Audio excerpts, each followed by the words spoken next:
Apa kabar hatimu hari ini, sahabat? Saya harap di balik layar ini kamu sedang menemukan sedikit ruang untuk bernafas lega. Mari kita duduk sebentar. Mari kita bicara tentang sesuatu yang seringkali membuat tidur kita tidak nyenyak, membuat dada terasa sesak, dan pikiran melayang entah kemana. Kita bicara tentang rasa cukup, khususnya bagi kamu yang saat ini sedang berjuang di desa atau di kota kecil dengan penghasilan yang mungkin oleh standar dunia dianggap kecil. Mungkin kamu pernah bertanya dalam hati, saya sudah bekerja dari pagi buta sampai matahari terbenam, keringat sudah bercucuran, tapi kenapa ya hasilnya seolah hanya numpang lewat? Kenapa rasanya hidup begini-begini saja, sementara orang lain di layar kaca tampak berlari begitu cepat?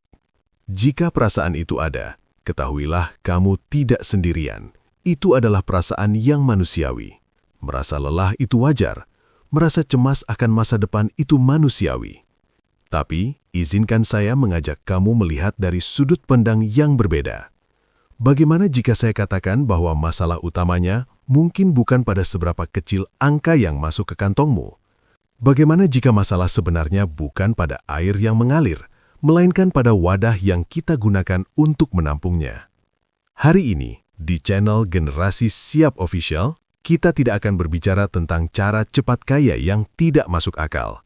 Kita akan menggunakan logika dan hati nurani untuk membedah bagaimana caranya agar rezeki yang sedikit itu bisa mengalir, menetap, dan tumbuh menjadi bukit. Tarik nafas panjang. Mari kita mulai perjalanan ini.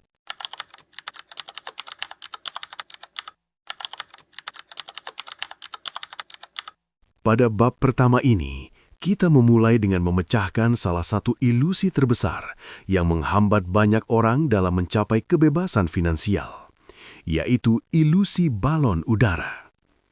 Analogi balon udara digunakan untuk menggambarkan hubungan antara penghasilan dan gaya hidup. Semakin besar penghasilan seseorang, semakin besar pula keinginan dan gaya hidup yang mengikuti. Mirip dengan balon yang semakin membesar ketika ditiup. Dalam kenyataannya, banyak orang yang merasa bahwa jika gaji atau penghasilan mereka meningkat, mereka bisa menabung dan hidup lebih baik. Namun yang terjadi adalah ketika gaji naik, keinginan untuk membeli barang-barang baru atau memperbaiki gaya hidup juga meningkat, sehingga uang yang lebih banyak pun cepat habis. Fenomena ini dikenal sebagai hedonic adaptation, yaitu kecenderungan manusia untuk cepat merasa puas dengan kenyamanan baru, yang akhirnya menjadikan standar kebahagiaan mereka semakin tinggi dan mempengaruhi pola pengeluaran mereka. Melalui cerita tentang Pak Tejo, seorang buruh tani yang bijak mengelola penghasilannya, kita belajar tentang perbedaan besar antara seseorang yang mengatur gaya hidupnya tetap sederhana dan orang yang terus-menerus menambah konsumsi sesuai dengan kenaikan penghasilan. Pak Tejo memilih untuk menggunakan kelebihan penghasilannya untuk berinvestasi dalam aset dan meningkatkan pendapatan jangka panjang. Sementara Pak Budi cenderung membelanjakan uangnya untuk meningkatkan tampilan luar dan gaya hidup.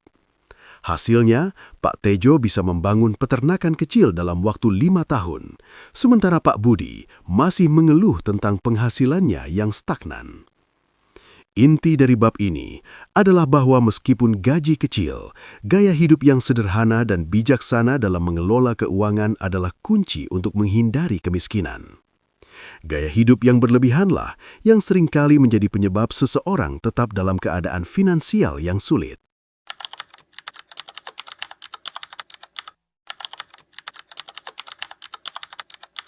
Mari kita masuk ke lapisan yang lebih dalam. Poin kedua, hidup di desa mengajarkan kita banyak hal tentang alam. Dan alam punya hukum yang tidak bisa dilanggar, hukum pertumbuhan. Pernahkah kamu melihat pohon jati atau pohon durian? Apakah hari ini kita tanam bijinya, besok sore kita bisa panen kayunya? Tidak, butuh waktu bertahun-tahun. Hujan, panas, badai harus dilewati dulu. Tapi anehnya, dalam urusan keuangan, kita seringkali melupakan hukum alam ini. Kita ingin menanam pagi ini dan makan buahnya nanti sore. Kita tidak sabar. Jika kamu bergaji kecil, satu-satunya senjata paling mematikan yang kamu miliki adalah waktu dan disiplin. Mari kita bicara logika matematika sederhana. Misalkan, kamu anak muda di desa dengan gaji pas-pasan UMR daerah. Kamu punya pilihan setiap gajian. Pilihan A, beli rokok, beli kuota untuk scroll video joget-joget, atau beli skin game. Senangnya sekarang, habisnya sekarang. Pilihan B, kamu tahan keinginan itu. Kamu siksa dirimu sedikit. Uang rokok itu kamu kumpulkan. Sakit, ya. Tidak enak, pasti. Teman-temanmu nongkrong di warung kopi, kamu di rumah minum air putih. Tapi uang itu kamu belikan bibit. Bisa bibit dalam arti sebenarnya, tanam cabai di pekarangan, atau bibit ternak. 2 ekor ayam bertelur. Telurnya menetas jadi anak ayam. Dalam setahun, 2 ekor itu bisa jadi puluhan. Ini yang disebut compound interest atau bunga majemuk dalam kehidupan nyata. Rezeki yang mengalir deras itu tidak datang dari satu ember besar yang disiramkan ke kepala kita. Rezeki yang berkah itu seperti mata air. Awalnya kecil, menetes perlahan tapi konsisten. Dan karena kita sabar menampungnya, lama-lama ia menjadi telaga. Coba tanya pada dirimu sendiri saat ini. Kesenangan apa yang rela aku korbankan hari ini demi kemerdekaan aku di 5 tahun ke depan? Jika kamu tidak rela berkorban, maka kamu sedang mengorbankan masa depanmu.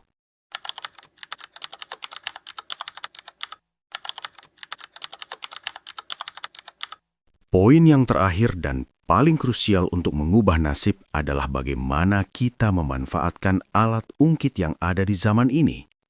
Banyak orang desa terjebak dalam pola pikir bahwa kerja keras itu berarti hanya menggunakan otot.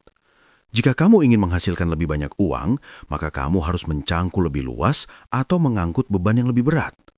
Logika ini tidak sepenuhnya salah, tetapi ada batasnya. Tenaga kita ada batasnya. Kita akan tua, kita akan sakit, kita akan lelah. Jika kamu hanya mengandalkan otot, maka rezekimu akan terhenti ketika ototmu berhenti. Maka rumus rahasianya adalah menggunakan alat ungkit. Dan alat ungkit terkuat di zaman ini adalah isi kepalamu, skill. Bayangkan 2 orang penebang kayu di hutan. Orang pertama menebang pohon dengan kapak yang tumpul. Dia memukul sekuat tenaga, keringatnya banjir, tangannya lecet, tapi pohonnya tak kunjung tumbang. Orang kedua, dia duduk diam selama 1 jam. Dia tidak menebang, dia sibuk mengasah kapaknya. Saat dia mulai memukul, hanya butuh beberapa ayunan, pohon besar itu pun tumbang. Sahabat, meski kamu tinggal di desa, HP yang kamu pegang saat ini adalah jendela dunia. Jangan gunakan HP itu hanya untuk melihat kesuksesan orang lain. Gunakan untuk mencuri ilmunya. Investasi leher ke atas itu murah. Belajar cara beternak modern dari YouTube gratis. Belajar cara mengedit video agar bisa jadi konten kreator desa gratis. Belajar cara memasarkan keripik singkong buatan ibumu lewat marketplace gratis. Ketika kamu punya skill keterampilan, kamu tidak lagi dibayar berdasarkan seberapa lelah kamu bekerja, tetapi berdasarkan seberapa besar nilai yang kamu berikan. Ada anak muda di desa terpencil yang gajinya $, karena dia belajar desain grafis. Ada ibu rumah tangga yang omsetnya jutaan karena belajar resep sambal kemasan yang awet. Mereka tidak pindah ke kota, mereka hanya memindahkan pola pikir kota ke dalam desa mereka. Jadi berhentilah menyalahkan lokasi tempat tinggalmu. Tuhan Maha Adil, Dia meletakkan rezeki di mana-mana bagi mereka yang mau berpikir dan mengasah kapaknya. Sahabat generasi siap yang bijaksana, mengubah nasib itu memang tidak semudah membalikan telapak tangan, tetapi juga tidak sesulit memindahkan gunung. Semuanya dimulai dari kesadaran, sadar bahwa gaya hidup harus di bawah pendapatan, sadar bahwa menunda kesenangan adalah kunci pertumbuhan, dan sadar bahwa belajar adalah investasi yang tak akan pernah rugi.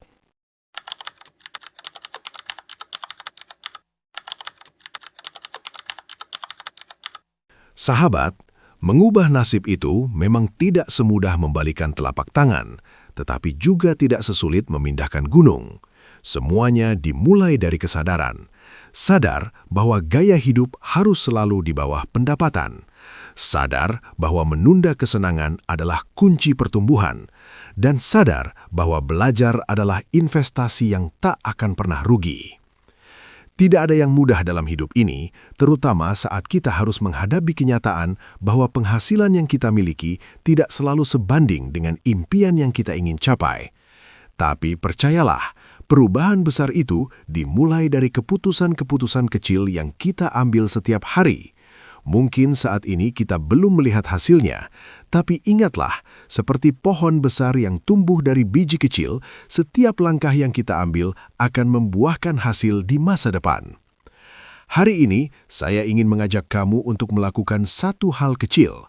Tuliskan di kolom komentar di bawah satu komitmen kecilmu.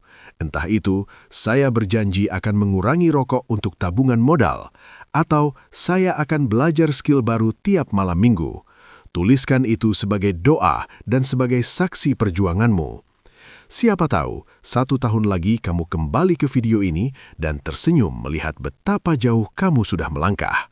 Ketahuilah, kamu lebih kuat dari yang kamu duga dan masa depanmu ada di tanganmu sendiri. Rezeki itu bukan hanya soal seberapa besar penghasilan yang kita dapat, tetapi bagaimana kita mengelola dan memanfaatkannya untuk tumbuh dan berkembang. Terima kasih sudah meluangkan waktu untuk belajar dan merenung bersama. Jangan pernah berhenti bermimpi, karena masa depanmu sudah ada di depan mata. Sampai jumpa di video berikutnya. Salam generasi siap, sahabat.